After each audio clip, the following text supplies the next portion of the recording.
नमस्कार, day and night news के Hindi bulletin में आपका स्वागत है। मैं हूं दीपिका गुलाटी और खबरों की शुरुआत करते हैं विस्तार से। निर्भया पर बनी डॉक्यूमेंट्री पर भारत सरकार की रोक के बावजूद बीबीसी ने गुरुवार तड़के इसे टेलीकास्ट कर दिया है। भारतीय समय के मुताबिक तड़के 3:30 बजे डॉक्यूमेंट्री का प्रसारण किया गया। पहले ये डॉक्यूमेंट्री 8 मार्च को दिखाई जानी थी, लेकिन समय में बदलाव किया गया। इस बीच निर्भया के पिता ने कहा कि उन्हें डॉक्यूमेंट्री दिखाए जाने पर कोई एतराज़ नहीं है, क्योंकि यह समाज का आईना है। निर्भया के पिता ने कहा कि उन्हें व्यक्तिगत तौर पर डॉक्यूमेंट्री दिखाए जाने पर कोई आपत्ति नहीं है, यह समाज का आईना है, लेकिन अगर सरकार ने इस पर रोक लगाई है तो ज़रूर कोई ठोस कारण होगा।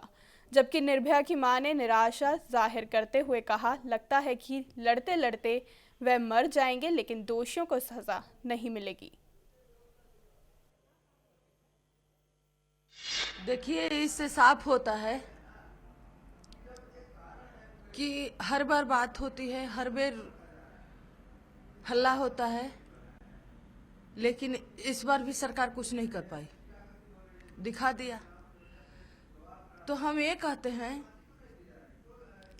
कि बात करने से, संसद में हंगामा करने से इसका सलूशन निकाला जाए। जहाँ से चिंगारी निकल रही है, उस चिंगारी को, उस जड़ को खत्म किया जाए।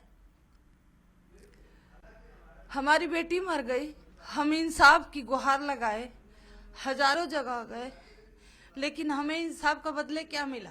मुजरिम आराम से जेल में डॉक्यूमेंट्री बना रहा है और सजा हम भुगत रहे हैं। तो हम तो सरकार से ये कह रहे हैं कि इतना हल्ला हुपार 4 दिन से हो रहा है, लेकिन सोल्यूशन क्या निकला है?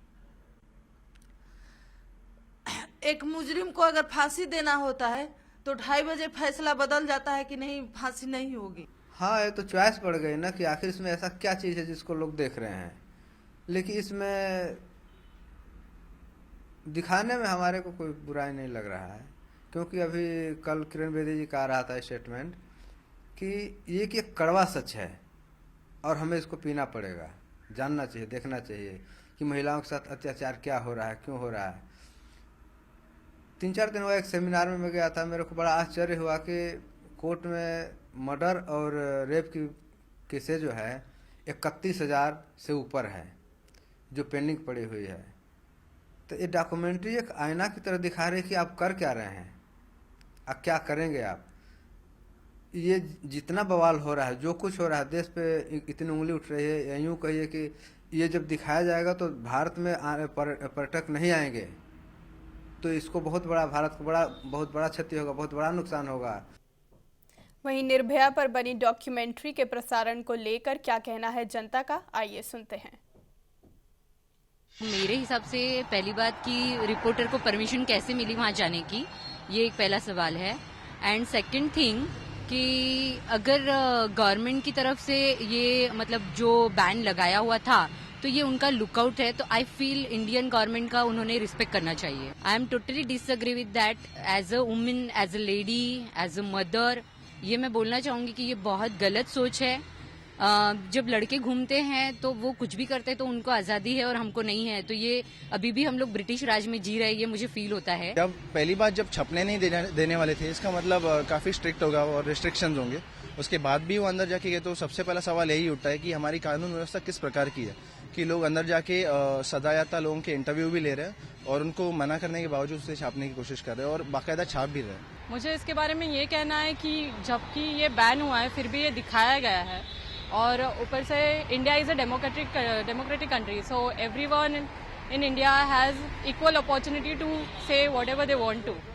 और जो उसने कहा है कि लड़कियों को अलाउड नहीं है 8 के बाद बाहर आना, ये वो, so it is all wrong. I just feel that यहाँ पे girls are given equal opportunity everywhere, so फिर यहाँ पे क्यों ऐसा? It's really unfair that a rapist has been given an opportunity to speak for him. He has not done a great crime, that he should be given an opportunity to speak for it.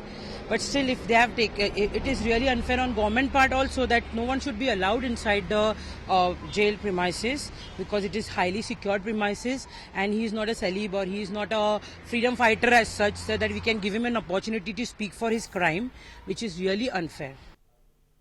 समाज सेवक अन्ना हजारे को Canada में रहने वाले एक भारतीय नागरिक ने सोशल मीडिया के जरिए जान से मारने की धमकी दी है। इस संबंध में महात्मा फूले पुलिस स्टेशन में मामला दर्ज कर लिया गया है। पुलिस मामले की जांच में जुटी है।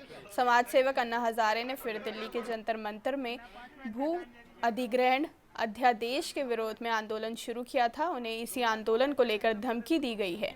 यह धमकी कनाडा से फेसबुक के जरिए पंजाब के पठानकोट के रहने वाले गगन विधु ने 25 फरवरी को अन्ना के सहयोगी कल्याण निवासी अशोक गौतम के अकाउंट पर दी थी। गगन विधु ने धमकी में लिखा, अन्ना हजारे ने कहा था कि वे अपने मंच पर किसी राजनीतिक नेता को नहीं लेंगे, लेकिन उन्होंने अरविंद केजरीवाल को मंच पर बुलाया।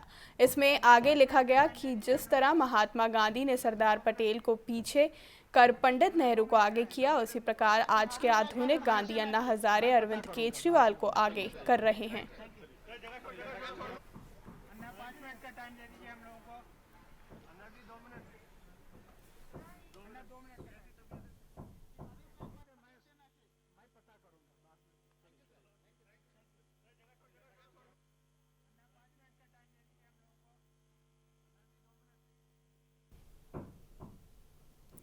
साल 1999 से साल 2000 के हरियाणा में हुए जेपीटी शिक्षा भर्ती घोटाले में दिल्ली हाई कोर्ट ने निचली अदालत के फैसले को बरकरार रखा है।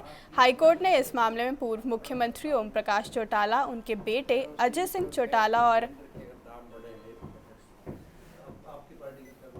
53 अन्य दोषियों की सजा को बरकरार रखा है। चौटाला के वकील डीके शर्मा ने दिल्ली हाई कोर्ट के इस फैसले पर नाराजगी जाहिर की है। उन्होंने कहा, कोर्ट ने ओपी चौटाला और उनके बेटे अजय चौटाला की सजा को बरकरार रखा है। दिल्ली हाई कोर्ट के इस फैसले के खिलाफ अब वे सुप्रीम कोर्ट में अपील करेंगे।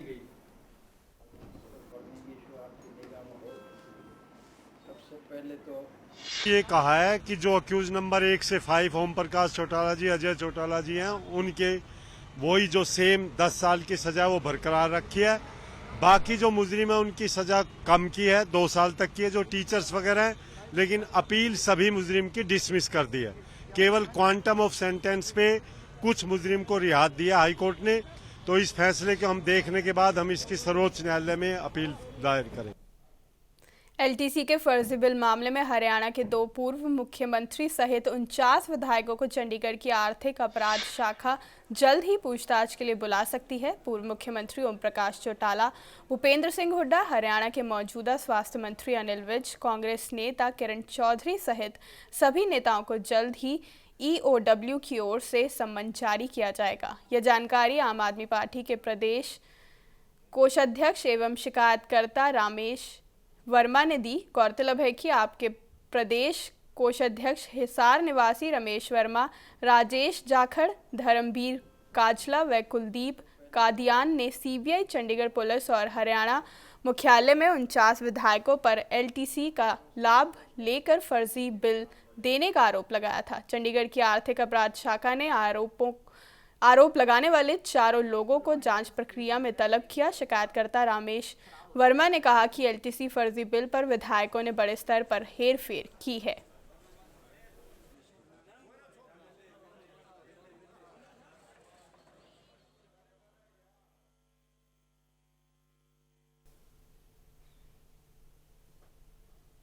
बुधवार को चंडीगढ़ में मुख्यमंत्री मनोहर लाल खट्टर की अध्यक्षता में मंत्रिमंडल की बैठक हुई, जिसमें कई अहम फैसलों पर मुहर लगाई गई। कैबिनेट ने प्रदेश की नई आबकारी नीति को मंजूरी दी है। बैठक के बाद पत्रकारों को जानकारी देते हुए आबकारी व कराधान मंत्री कैप्टन अभिमन्यु ने बताया कि प्रेस कॉन्फ्रेंस के दौरान कैप्टन अभिमन्यु ने कहा कि अब सभी टेंडर ऑनलाइन ई टेंडरिंग के माध्यम से होंगे। वहीं अभिमन्यु ने बताया कि प्रदेश में शराब की कीमत बढ़ाई जाएगी, लेकिन शराब ठेकों की संख्या नहीं बढ़ेगी।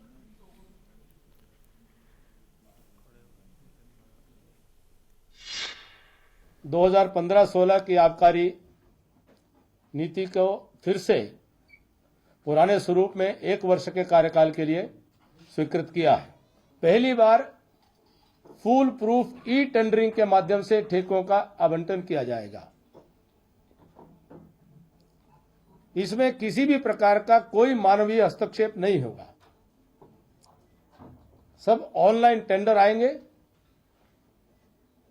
और एक ऑनलाइन कंप्यूटराइज प्रक्रिया के तहत ही जो भी ठेके का नीलामी में जो तथाकथित विजेता होगा उसको ठेके का आवंटन कर दिया जाएगा। अल्कोहल या स्पिरिट जो इंडस्ट्रियल उपयोग के लिए लाई जा सकती है, अल्कोहल और स्पिरिट के ऊपर जो आधारित कुछ मेडिसिनल यूज में आने वाले कुछ प्रोडक्ट्स हैं या इंडस्ट्रियल और प्रोडक्ट्स हैं, उनको बढ़ावा देने के लिए उस इंडस्ट्रियल स्पिरिट के इंपोर्ट ड्यूटी को 6 रुपए प्रति प्रूफ लीटर से घटा करके 3 रुपए प्रति प्रूफ लीटर किया गया है। पंजाब का बजट सेशन 12 मार्च से 25 मार्च तक होगा। यह फैसला चंडीगढ़ स्थित पंजाब कैबिनेट की बैठक में लिया गया। बैठक में लिए गए फैसलों के बारे में जानकारी देते हुए मुख्यमंत्री के सलाहकार हरचरण सिंह बैंस ने बताया कि इस बार पंजाब का बजट सेशन 12 मार्च को शुरू होकर 25 मार्च तक चलेगा और बिजनेस एडवाइजर कमेटी में यह फैसला लिया जाएगा कि पंजाब का बजट कब पेश किया जाएगा। इसके अलावा उन्होंने बताया कि जो लोग पिछले कई सालों से सरकारी ज़मीन पर रह रहे हैं उन्हें भी लीगल करने के नीति तैयार करने की बात उनके द्वारा की गई है।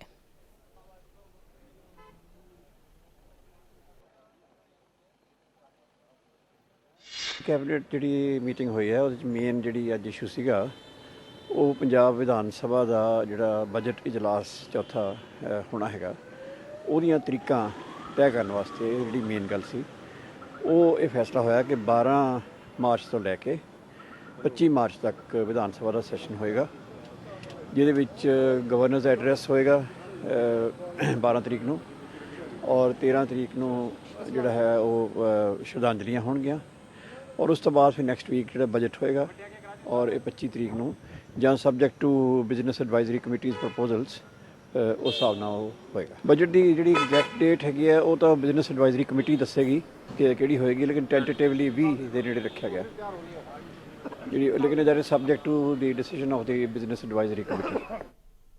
चंडीगढ़ स्थित पंजाब पुलिस के हेडक्वार्टर में आयोजित की गई एक वार्ता के दौरान पंजाब के उप मुख्यमंत्री सुखबीर सिंह बादल ने जानकारी दी कि सीबीआई की तर्ज पर अब पंजाब ब्यूरो ऑफ इन्वेस्टिगेशन भी जांच किया करेगा। उन्होंने बताया कि एसएचओ लेवल के अधिकारी किसी भी केस की जांच नहीं किया करेंगे, सिर्फ इन्वेस्टिगेशन ब्यूरो ही सभी मामलों की जांच करेगा, जिसमें डिस्ट्रिक्ट लेवल से लेकर स्टेट लेवल तक की टीमें गठित की गई हैं। वहीं भूमि अधिग्रहण बिल पर उप मुख्यमंत्री सुखबीर सिंह बादल का कहना है कि इसके लिए पंजाब की नीति देश भर में बेहतर है, जिसके चलते उनके द्वारा केंद्र सरकार को सुझाव भी भेजे हैं।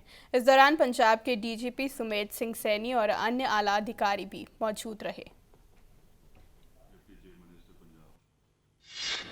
ਤੇ ਹਿੰਦੁਸਤਾਨ ਵਿੱਚ ਇੱਕ ਨਹੀਂ ਆ ਰਿਹਾ ਜਿਹੜਾ ਸਿਸਟਮ ਸੀ ਥੋੜੀ ਹਿਲ ਰਿਹਾ ਹਮਾਰਾ ਤੇ ਜਿਸ ਸਿਸਟਮ ਦੀ ਲੋੜ ਸੀ separation of investigation from policing ਉਹ ਪੰਜਾਬ ਨੇ ਅੱਜ ਸ਼ੁਰੂ ਕੀਤਾ। ਮੈਂ ਕਹਿੰਦਾ ਹਿਸਟੋਰਿਕ ਡੇ ਹੈ ਪੰਜਾਬ ਵਾਸਤੇ। ਨੀਚੇ ਬੈਠ ਕੇ ਹੁੰਦਾ ਕੀ ਸੀ ਪਹਿਲੇ ਉਹੀ ਥਾਣੇਦਾਰ ਸੀ, ਉਹੀ ਫੜਦਾ ਸੀ, ਉਹੀ ਇਨਵੈਸਟੀਗੇਟ ਕਰਦਾ ਸੀ, ਉਹਦੇ ਕੋਲੇ ਟਾਈਮ ਨਹੀਂ ਸੀ। ਅੱਧੇ ਟਾਈਮ लॉ एंड ऑर्डर की ड्यूटियां 90% बिजी हुंदा सी, जो वेला होके आउंदा सी फिर इन्वेस्टिगेट करदा सी, केस सही टाइम ते चलान नहीं हुंदे सी, उन्हां दी क्वालिटी ऑफ इन्वेस्टिगेशन दा भी प्रॉब्लम आउंदी सी। सो मैं डीजीपी साहब नाल डिस्कस करके असीं कहा कि जिवें बाकी दुनिया च इन्वेस्टिगेशन हुंदी है कीता है अमेरिका च भी law and order and investigation is complete separate, European जिन्नी एडवांस कंट्री उवें ओदा सिस्टम असीं अपने अडॉप्ट करिए। भारत पाक अंतर्राष्ट्रीय सीमा पर सुरक्षा के लिए तैनात बीएसएफ के जवानों ने पाकिस्तानी तस्करों की ओर से भेजी गई करीब 10 किलोग्राम हेरोइन बरामद की गई है। हेरोइन की इस खेप को तोता पोस्ट के नज़दीक से झाड़ियों से बरामद किया गया है। बीएसएफ के अधिकारियों के मुताबिक पिछले कुछ समय से पाकिस्तानी तस्करों की ओर से हेरोइन तस्करी की कोशिशों को नाकाम किया गया है, जिससे तस्करों ने अपनी रणनीति बदल दी है और अलग अलग तरीकों से तस्करी करने की कोशिश में जुटे हैं।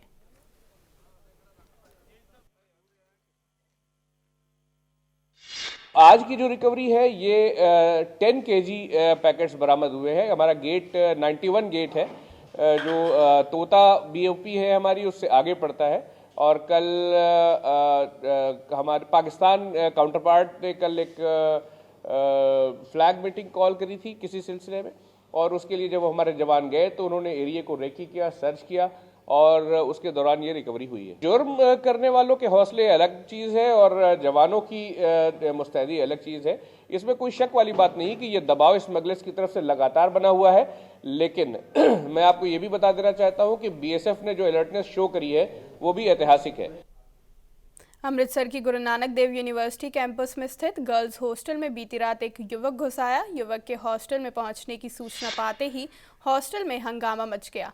हॉस्टल में रहने वाली सभी लड़कियों ने युवक को काबू किया और उसकी खूब धुनाई की। उधर घटना की जानकारी मिलते ही ADCP Ketan Patil police force के साथ मौके पर पहुंचे और युवक को लड़कियों के चुंगल से आज़ाद कराकर हिरासत। दौरान पुलिस ने कवरेज के लिए पहुंचे पत्रकारों से भी बदसलूकी की। हालांकि इस संबंध में केतन पाटिल ने कहा कि कोई जानकारी ना होने की बात उन्होंने कही है। दूसरी ओर हॉस्टल की छात्राओं का कहना है कि हॉस्टल तक पहुंचने और उसके अंदर जाने के लिए कई तरह की पाबंदियां और सुरक्षा घेरों से होकर उन्हें हॉस्टल तक पहुंचना पड़ता है। ऐसे में यह युवक किस तरह हॉस्टल के अंदर आया, इसलिए उसकी जांच होनी चाहिए।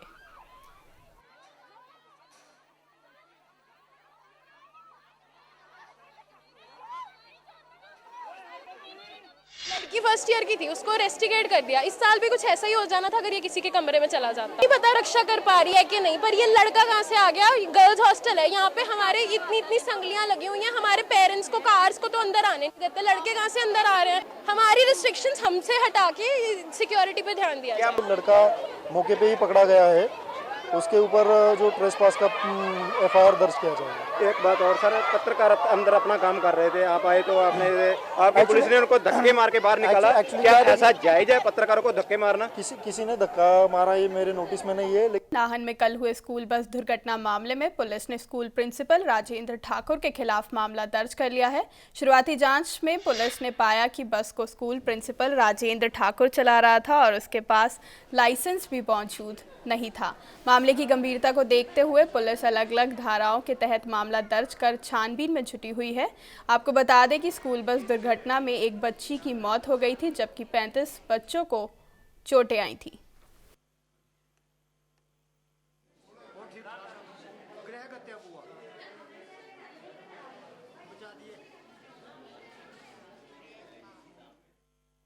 इन्वेस्टिगेशन में ऐसा पाया गया है कि जो स्कूल के प्रिंसिपल थे वही बस को चला रहे थे, और इस संदर्भ में जो है हमने जो मुकदमा दर्ज किया 279, 337, 304 ए में जो है ये मुकदमा जो स्कूल के प्रिंसिपल हैं उनके विरुद्ध किया गया है। जो स्पॉट है, स्पॉट पर जहाँ पर जो एक्सीडेंट हुआ है जिस जगह पर, ये पहले बस जो है एक पोल है, सड़क में इलेक्ट्रिसिटी का पोल है, उससे टकराई है, उसमें रगड़ लगी है और उसके बाद पैराफिटन को तोड़ा है, उसके बाद गाड़ी नीचे गई है। तो इससे ऐसा लगता है कि जो प्रिंसिपल थे जो गाड़ी चला रहे थे तो उन्होंने कंट्रोल गाड़ी का खो लिया। सिरमौर जिला में स्वाइन फ्लू के बढ़ते मामलों को देख स्वास्थ्य विभाग पूरी तरह से सतर्क हो गया है। विभाग द्वारा लोगों को तरह तरह के कार्यक्रम आयोजित कर जागरूक किया जा रहा है। इसी कड़ी में नाहन स्थित कन्या पाठशाला में एक जागरूकता कार्यक्रम आयोजित किया गया। इस शिविर में स्वास्थ्य विभाग के कर्मचारियों ने छात्राओं को स्वाइन फ्लू से जुड़ी जानकारी दी और इससे सावधान रहने को भी कहा।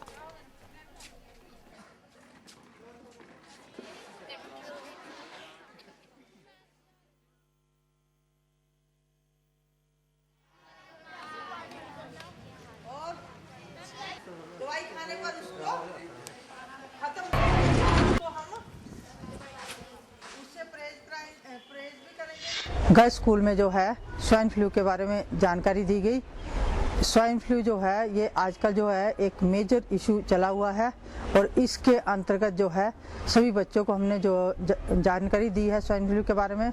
और इसके अलावा जो है हमने जिला में, पूरे जिला में जो है पम्फलेट के द्वारा जो है लोगों को जागरूक किया गया और अलग अलग जगह पर जो है कुछ जागरूकता शिविर रखे गए हैं।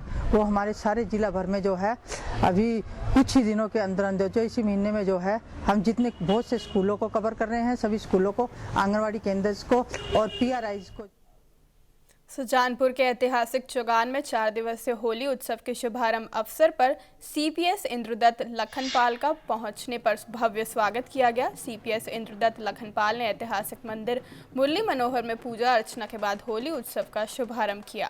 इस अवसर पर शाम के समय पहली सांस्कृतिक संध्या में स्टार नाइट के दौरान कृतिका तंवर ने अपनी सुरीली आवाज़ से जादू बिखेरे व विभिन्न प्रकार की फिल्मी गानों को गाकर पूरे पंडाल में बैठे हुए लोगों को झूमने पर मजबूर कर दिया।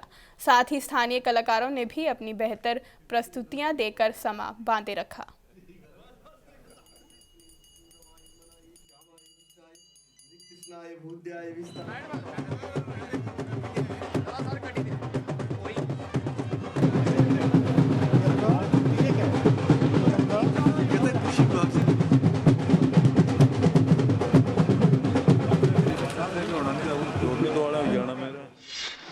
हमारे देश की जो विविधता है, हमारे देश में हर प्रदेश में होली के त्यौहार को विभिन्न तरीकों से, तौर तरीकों से मनाया जाता है और इसी के चलते सैकड़ों वर्ष पूर्व यहाँ पर महाराजा संसार चंद जी के नेतृत्व में होली का जो मेला मनाया जाता था, धीरे धीरे समय के साथ साथ माननीय वीरभद्र सिंह जी जब पूर्व मुख्यमंत्री थे, उन्होंने अपने उस समय के कार्यकाल में इस होली के उत्सव को राष्ट्रीय स्तर पर दर्जा दिया, जो हमारे पहाड़ी प्रदेश के लिए एक बहुत ही गौरव की बात है। हिंदी समाचारों में अब तक के लिए बस इतना ही। नमस्कार। खबरों की दुनिया में आइए, हमारे साथ कहीं भी और कभी भी जुड़िए। हम मिलेंगे फेसबुक पर, हम दिखेंगे यूट्यूब पर, हमें फॉलो कीजिए ट्विटर पर। खबरों के साथ बने रहिए रात दिन।